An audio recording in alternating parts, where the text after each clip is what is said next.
Hello there. So I started playing Fallout 4 for the first time, so I'm back again with more Fallout 4. The first thing I do is scrap a lot of stuff at this base until I eventually build a power generator and a light. I then build a water purifier, but my dumbass somehow doesn't manage to move the power generator closer to the water purifier until much later on. Am I wasting useful resources? Yes. Did I just build a water pump? Yes. Hotel Trivago.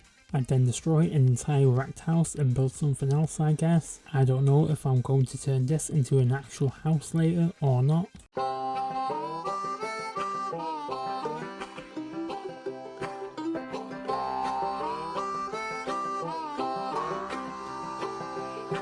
Anyway, it starts getting dark and no one cares what I built because it's horrible, kind of like my love life. I then go to bed and wake up to a woman in my bed. Shampoo McTavish literally just lost his wife and kid not that long ago. What an absolute legend. He's already pounding new pussy. I then build enough beds for everyone so that everyone else can also get a good night's sleep. I then finally sort out the power generator and water purifier situation, so now the whole base can continue to stay sufficiently hydrated. Security is important, so I'd like to talk about today's sponsor, NordVPN. I'm just kidding, I'm not big enough to get sponsored by any company yet, but when I am big enough, expect me to start having sponsors on almost every single video, because I'm going to be after that bag. I then go out on a mission to restart a group called the Minutemen, and I swim through radiated water and then drink it because I was feeling a little bit dehydrated. On my way to the settlement, I find some power armor which I use to gun down an innocent red stag doe. I find a satellite dish and I start shooting the raiders that occupy this area. I then enter the underground bunker located at this satellite dish and I kill a few raiders and then simply get back on my way to the settlement that I'm supposed to find. There's some sort of radiation fog on my way to the settlement, but with my unmatched perspicacity coupled with sheer indefatigability, I reach the settlement and agree to help the leader of the settlement by making some family-friendly content together. The settlement leader then asks me to eliminate a base full of raiders. On my way to the base, I encounter some crackheads who start attacking me because they want money for crack.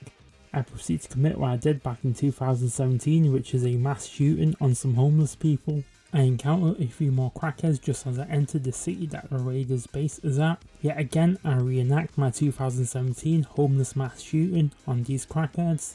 As soon as I get to the raiders base, I am immediately killed by a car explosion. When I reload, I pull out my minigun and destroy the turret because that's the biggest threat here, and then I take care of the minorities.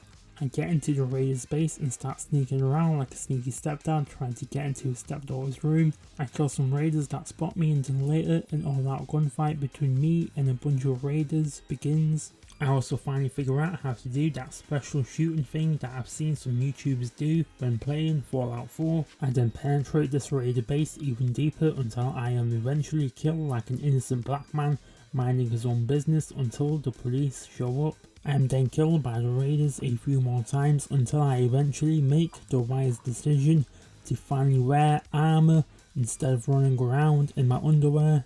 Then I killed Jared from Subway, who I'm pretty sure runs this base, since Jared from Subway is the only person in this base that has a name. On my way back, I tried to harvest this crackhead's organs, but it turns out that he's actually still alive, and since I am almost out of bullets, I make the best choice and choose not to fight. As the great Barack Obama once said, sometimes it's better to bomb innocent civilians in the Middle East. I then return to the settlement that I want to recruit to the Minutemen, and the leader tells me how much she enjoyed Dick McTavish, so she wants to make some more family-friendly content.